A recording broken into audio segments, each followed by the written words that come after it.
folks who don't know, the Free State Project is a movement of voluntary human action where we are trying to concentrate libertarians in the state of New Hampshire. I think we've done more in the last decade than every other libertarian movement combined has accomplished in the last 5 decades.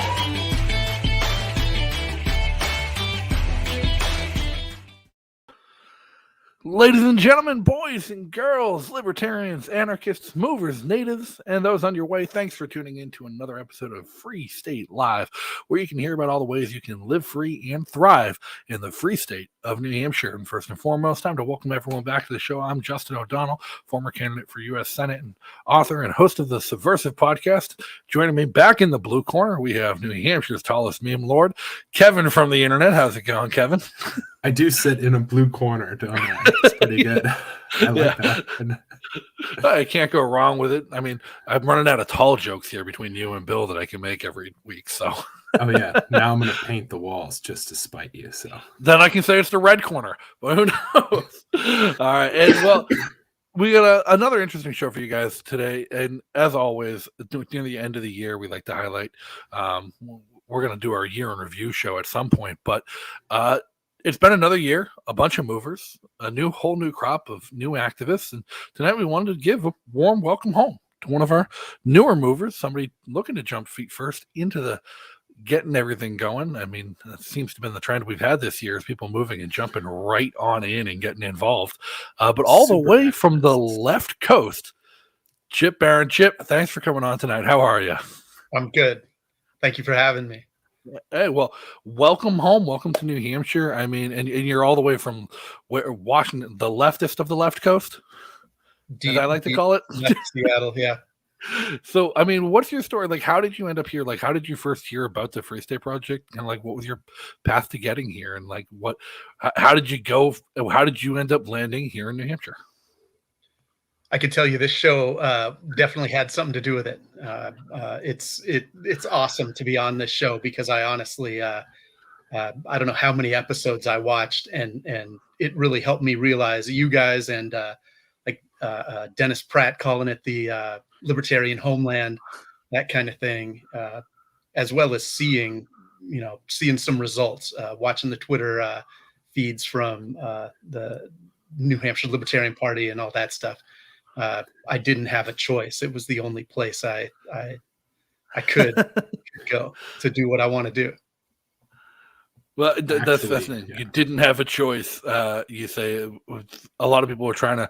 There's arguments nowadays about, well, what is the choice? It's New Hampshire or Florida or Tennessee or Texas. It always comes down to the cold weather that people are afraid of at the end of the day. But you say there isn't a choice, and it's right. We're winning here. It's a nonstop stream of seeing things that are positively reinforcing liberty in New Hampshire between New Hampshire Liberty Alliance, libertarian activists in the State House, in the legislature. There's so much to do. And I mean, I remember when I first met you. Yeah, that's not just talk. I want to tell everybody watching that's you hear that you watch these podcasts, you hear this stuff coming out of New Hampshire. I can tell you, I've been here a month. And it's not talk. I've been nothing but impressed by the people and the organizations out here. So I can tell you, it's for real. Yeah, no, I know when I first met you, you came to one of our calling parties in Manchester. You'd only been here for maybe a week or so at that point, if that even. Days. Yeah, I think it was within the first day or two. First thing I did, first volunteer thing I did was, and that was part of what brought me here. I could feel that, it's another thing I'd like to say to anybody in the, the authoritarian 49, I think is another Dennis Pratt line. Anybody in any other state that's like me, where you're a little frustrated, where you want to help, you want to do something. I've spent time in Florida. I've got family down in Florida. We all pay attention to Texas, and everybody in every other state. We're looking for where is the front lines of freedom, or where could we, and I know everybody in the other 49. They don't know what to do. They don't know who to help. They're wishing they had some organization to help with, and I've found multiple here. Like that first night, it was great. I got handed a list of phone numbers and names of people that were interested in potentially moving. That's the kind of thing I was looking for, was an organization that could hand me a list of people to contact that were interested and had their stuff together that well to be able to put me to work instantly. That's exactly what I was looking for, and that's what's going on here. Yeah, I was gonna say, when we first met, like I remember you kind of went off ranting on me. It's like, what to do, how do I get involved, how do I get to work? And I just asked you, I'm like, well, what do you want to do? And then you just rattled off like 100 things you wanted to do almost. And it's like, well, I mean, there's already a bunch of people doing those things you can get right involved in, or start your own thing. As you mentioned, everyone's looking for an organization that can help. I think maybe one of the problems most of the other states have is the only apparatus really working for liberty in those states is the Libertarian Party, which has right. Which, I mean, tons of opinions which way or not, whether the Libertarian Party is an effective tool for liberty in other states or even here. But when it's the only tool people have, it can be really disheartening to have your only tool be judging by electoral success from a third party in a system that's rigged against it. Whereas here in New Hampshire, it's not just political, it's almost inherently apolitical and cultural as well, which is why we're seeing those gains. And we have community nonprofits as well as political groups and PACs and candidates in all three major parties running to advance liberty. Well, there's what I think that speaks to is a level of professionalism here that I was desperately hoping I'd find, because I haven't seen it. I've been involved in the Libertarian Party Washington State since I was a kid, off and on anyway. Every time I wanted another dose of frustration and pain, I'd go try to get something done with them. And like I said, I've seen Florida, I've seen Kansas and California, and never found a group of people that took it seriously enough to do the things that the Free State Project does, and New Hampshire Liberty Alliance, where they're actually, I'm looking forward to being part of the volunteer crew that is actually going to try to review every single bill going to being submitted to the legislature this year here in New Hampshire. It helps that bills are actually pretty simply written here. It's another great thing for freedom. But there's an organization that gathers a crew of volunteers to review every single bill being submitted to the legislature and score them A through D, I think it is. And then is it the bills are constitutional threats, or is that just the reps who submit the bad bills are constitutional threats? Yeah. That's incredible. It means that's the kind of thing that shows that somebody's paying attention to the legislature here, that we are paying attention to what the legislature is doing and pressuring and like giving them crap for bills that aren't good, or for supporting bills that are anti-freedom. It's a beautiful thing. Yeah, I was going to say, I did just check the numbers. We have 760 legislative service requests so far for this year. That's today's numbers that the House has said. That's the number of bills as of right now that the House and Senate will have this year. Now, that's actually a really light year here in New Hampshire. Last year, we had 1,235. So how you pull the volunteers needed to do all that work is so beyond my understanding. But having those things in place where you're creating these pockets for people to fall into to do the volunteer work, like whatever it is across the board, like the political stuff or like the community and the cultural stuff is again something that is in New Hampshire and isn't in any other state, or the logistics of putting it together in another state is just not feasible. It's a zero-sum game. I think it's trying to run for the LP. You've got to take it seriously. I know it from the nonprofit world. I know it as volunteer management. You've got to have something for your volunteers to do if you want to keep them happy, or keep them involved and have some impact. It's the same thing in politics too. It's having something for people to do is the job of the organization. And there's organizations here that are actually on top of that. It's beautiful. Yeah, and even well, organizations outside of politics, I was going to say, like you talk about keeping your volunteers engaged year round. I think that's one of the really big benefits that we have here is nobody ever gets disconnected. Like you sign up to volunteer, and it's not just a volunteer role you're finding, it's a community, it's friends, it's people you're hanging out with in your spare time. And once the election season is over, if you're not a political person and you don't want to get involved in the nitty gritty of politics, there's still ways you can help with a lot of our community nonprofits and things like We Heart West and their neighborhood cleanups and all the community work that they do to help promote libertarian values in the community outside of politics so that people learn about them and vote for more libertarians in politics when that matters. So well, it connects the community, and those are the people that are going to show up to there. The people are the same activists, and I don't show up to calling parties and do all that stuff, but I'm at a lot of the We Heart West and a lot of the stuff. It's like, hey, you're having the networking aspect is something I'm definitely involved in, and the ability to connect those people who want to be involved in NHLA and just moved or into Politico stuff. Hey, perfect. Like we're at a barbecue and let me introduce you to this person. So you are staying connected all year. And when you're not necessarily always reviewing bills or whatever other nonsense you guys get up to, but it's keeping those dots connected where again, like if you're in Florida and you live in the Panhandle and somebody else and down near the Keys, it's really hard to stay connected with that person without the community aspect in place that's uniting that group of people. Because you do have people that travel all over New Hampshire in order to do this. It's easily done. Yeah. Well, and that's another thing I can verify is that the Free State Project calendar, or the way I think of it is in most areas, there's maybe a meetup of 5 or 10 people once a month, something like that. But I have been amazed at the amount of people that come out every single week to Taproom Tuesday in Manchester, and the debate that they had out on the Seacoast a week or two. These are full. These are rooms full of libertarians where you're one of 30, not one of 5 in the corner of some restaurant. You're in a room of 30 in a freedom. Private club that's owned by free staters and freedom fighters and this kind of stuff.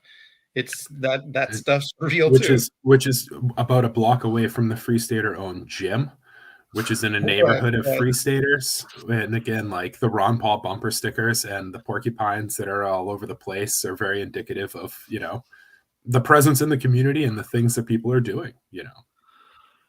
It's not even any kind of a monolith. One of the side quests there, driving up Bridge Street in Manchester the other day, I was behind a car and their bumper stickers, and I was just trying to figure out like what kind of a story of this person there was with these bumper stickers, where like I saw a PorkFest 2020 magnet, a Ron Paul bumper sticker, a Bernie Sanders bumper sticker, and then a Joe Jorgensen bumper sticker. And I'm like, there's a story here, and somebody needs to tell me this story, and I need to figure out who this person is. And it was an electric car, too. Oh, interesting. Yeah, so they got a Ron Paul 2012 and a Bernie 2016 sticker and put them on a brand new car. And so I'm like, there's a story here that I need to figure out what this person is. But it runs a huge gambit. Chip, you talk about NHLA and their liberty ratings. They're so influential in the state that there's even Democrats who care about their liberty rating. People who you'd never think of as liberty reps. I have a friend who's a Democrat state rep, and she gets very upset when the New Hampshire Liberty Alliance calls her a constitutional threat. And I tell her all the time, like, listen, you're a great friend and a great person, and we are never going to agree on these politics. We're just going to play games. But like, they actually care about the votes that it costs them or it gives for them, as it should be, as we all want to see, is to have some influence, that kind of thing. Like this person with the bumper stickers, that's somebody that wants change for real. That doesn't want, that is thinking outside the duopoly and just wants some change. And it's a theme here. It's that's an odd car to see in Seattle or anywhere else. Right. Here, it's amazingly common. It is. The other thing I was going to ask Chip was so you've done a couple Taproom Tuesdays. What other stuff are you looking forward to doing now that you're here and that you've moved? I think initially, especially if you land in like that South Central New Hampshire area, you're going to do the new mover potluck, the Taproom Tuesday, the potlucks and some of the local stuff that's going on. Maybe head out to Bardo or the North Country, but what's coming up? Or you've already been to the Shell. Yeah, So. I'm excited to see Bardo and some of the farms and the north of the state. I've actually, so I don't know what We Heart West is, and I want to hear about that. I've actually just in the last few days, last week, reached out to a couple of community organizations here. There's a family shelter or something down the street from where I live, and the United Way here, and a couple others that I thought I would do some more kind of community-minded volunteering with some organizations like that. But it sounds like I want to hear about We Heart West too. Well, I mean, We Heart West is great, but like what makes We Heart West so great is that they're kind of new and they were started, and it was a free stater who wanted to see something done in their community, and there wasn't somebody doing that, so they went ahead and started an organization. It's a nonprofit. They do community cleanup, beautification. They pick up the trash and keep West Manchester clean. And like during the spring and summer, they'll have like every other week they'll be doing a cleanup where they pick a random park or neighborhood, and they'll get a bunch of volunteers together and just go pick up the trash in the morning and clean it up and keep things nice. And then they host events. Like for Halloween, they did a trunk or treat because it's not really it's an urban area. It's not really nice for trick-or-treating for the kids. So they get everyone to decorate their cars and set up a parking lot for kids to go trunk to trunk trick-or-treating on Halloween. And they do West Manchester Day. They throw a big festival celebrating West Manchester for everyone who lives there. It's a fantastic organization, and they're still only a couple years old. And it's just because somebody decided they wanted to do it. And then you have immediate support. It's another thing that's almost built in with doing a free stater event and letting people know is that you're going to have a ton of people who are like, oh, I'll help you do that. You know, everybody talks about doing stuff. No, very few people actually do stuff. But as soon as somebody does, you have an army of people to help you out and get that thing done. And if you want to do nonprofit stuff, message me after. I work for a ton of nonprofits here in New Hampshire. We'll talk afterwards. Yeah. Oh, yeah. So I'm looking forward to doing that kind of stuff. And also I'm hoping to do, I think even here in New Hampshire, I think our side could be better at grassroots organizing. I really want to help. It's like we kind of have the folks on their computer base covered, but I think to we do. To make some more opportunities for the folks that do want to make phone calls and door knock and organize and mobilize. I have more hope that some of that's already going here than I've seen in any other state, any other, freedom movement part of the country I've ever seen. But there's a lot of opportunity there. I think even here we could be better at,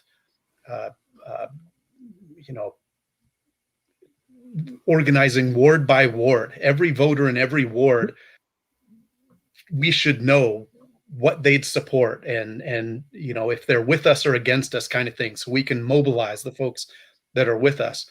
I'm really looking forward to some of the bills that are coming out this year. I'm sure there's going to be one or two that are going to be really inspiring and that are going to be the kind of thing where folks will be happy to come to a calling party, or if one of us that are a little more bold at that kind of thing come and go with them, they'd be willing to go knock on some doors.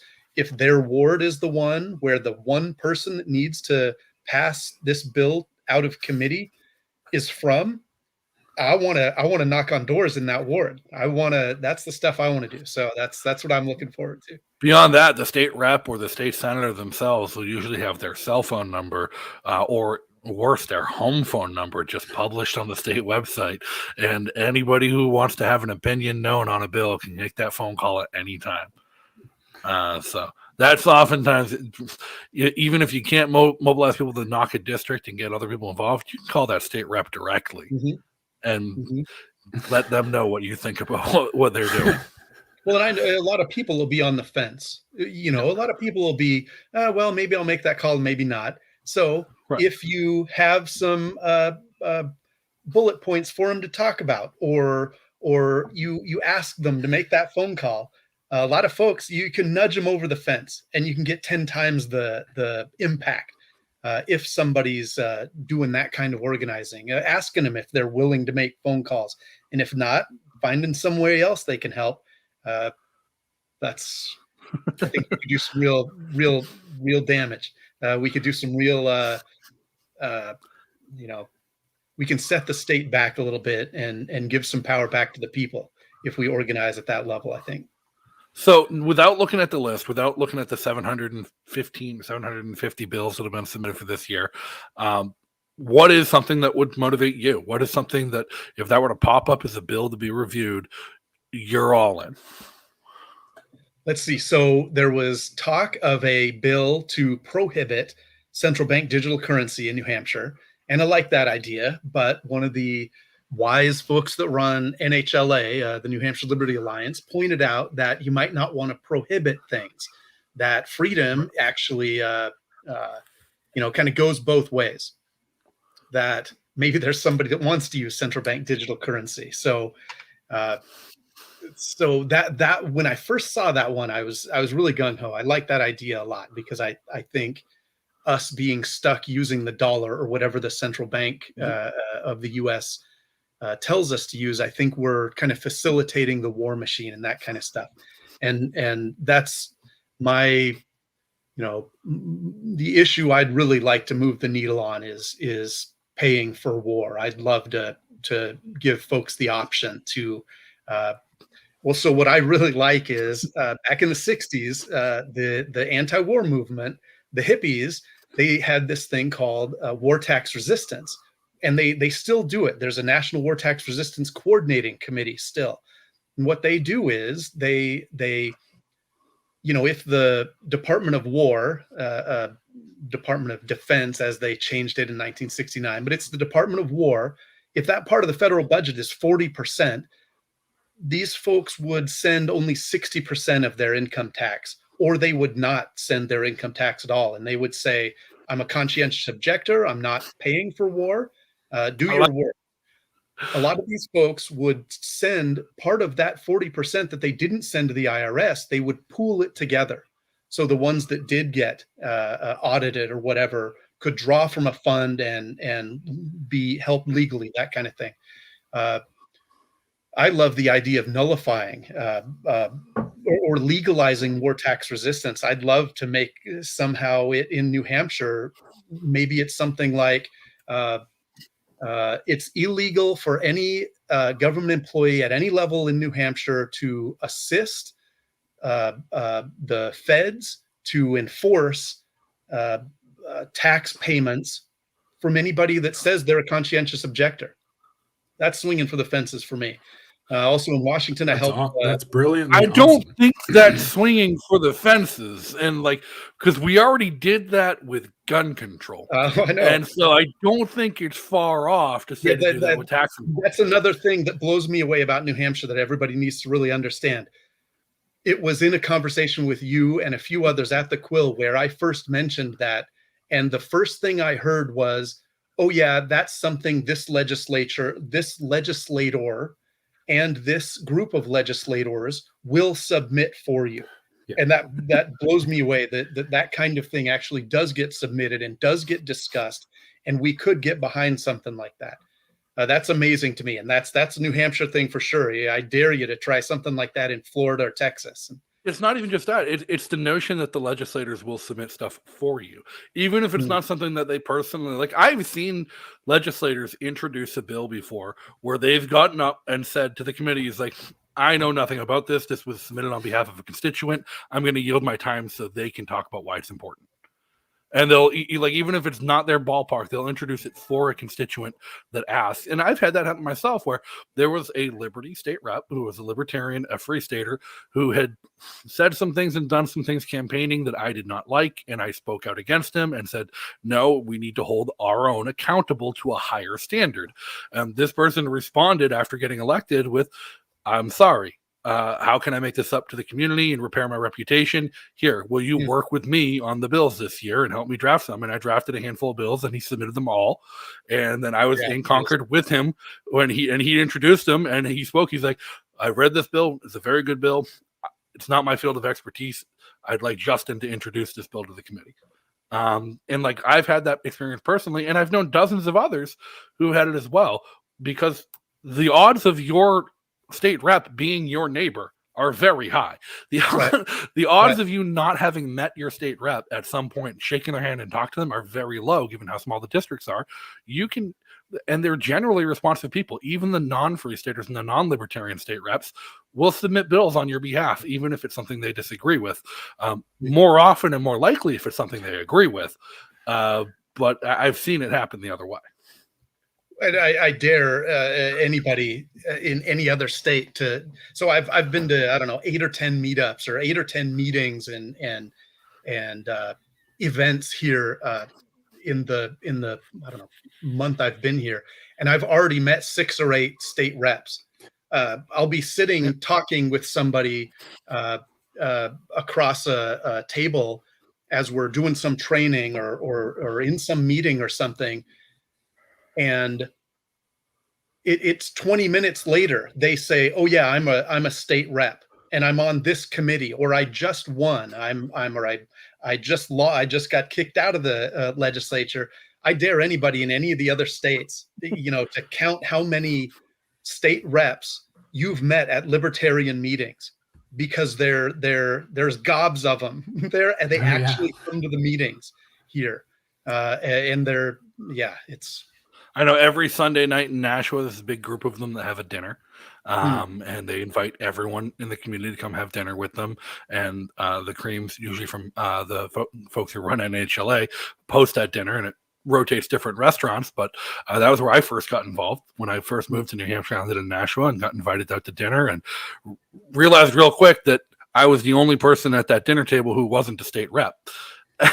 And so it was like, wow, that's fascinating. I moved from a place where state reps were paid $200,000 a year and considered a whole different class of people. That's a whole different status and different kind of world. Even city council members or county council members, stuff like that. In Washington, those, they live on a pedestal, and they don't like to leave the buildings with the big marble columns out front, stuff like that. It's not the same. The legislative process is so accessible here that I think that really lends itself to how our side is getting some real wins here, and has nothing but massive potential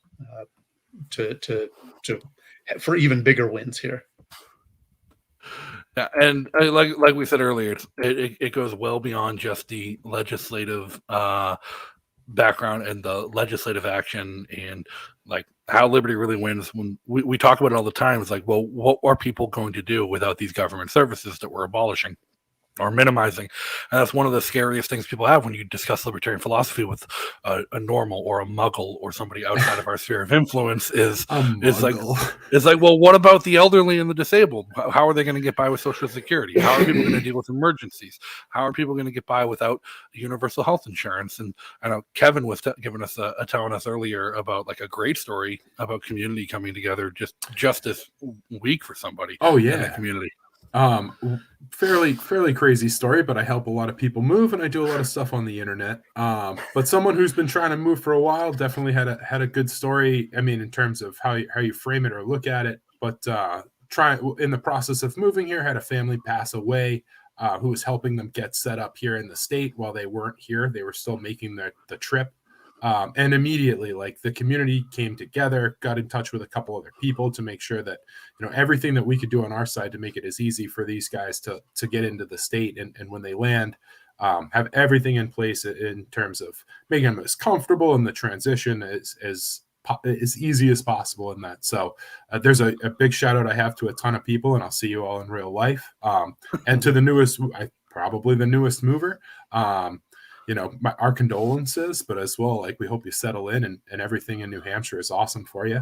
And again, to the people who kind of did some running around and stuff like that, big shout out to all those guys.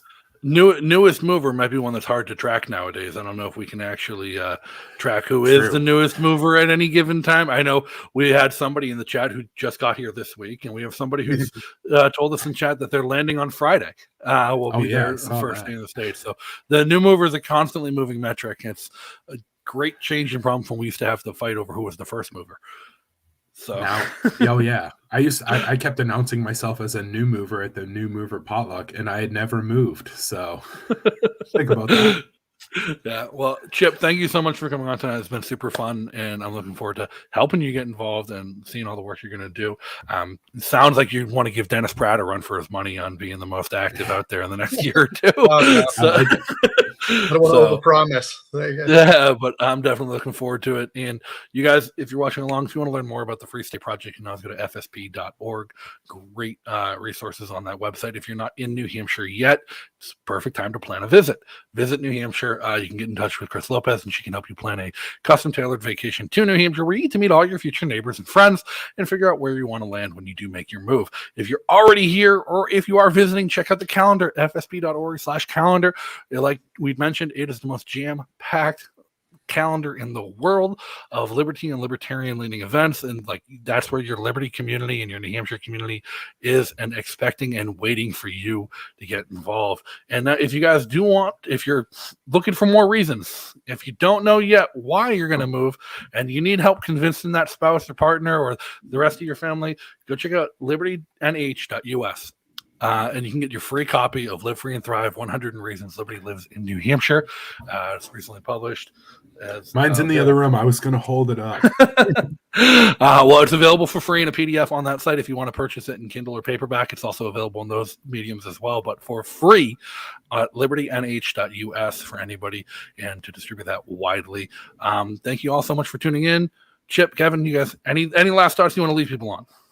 Join the Discord server, because that's just what I always I forgot that one. FSP.org. Like you said, Chris and Rebecca do amazing work there. Awesome. Hey, well, thank you for tuning in, everybody. Thank you for coming on, Chip. And until next time, everybody, be free. Peace.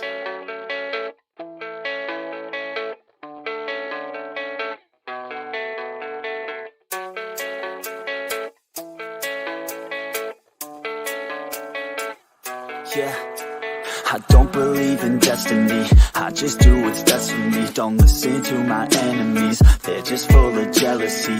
Yeah, this legacy, you gon' see what's left of me. You gon' see success in me. You ain't seen the rest of me. I just wanna be the best at what I know, better than the rest, just watch me grow. Put me to the test and watch me go. This is my quest, I'ma make it known. They call me obsessive, oh I know. Call me selective with my notes. Call me aggressive with my flow. Call me offensive even though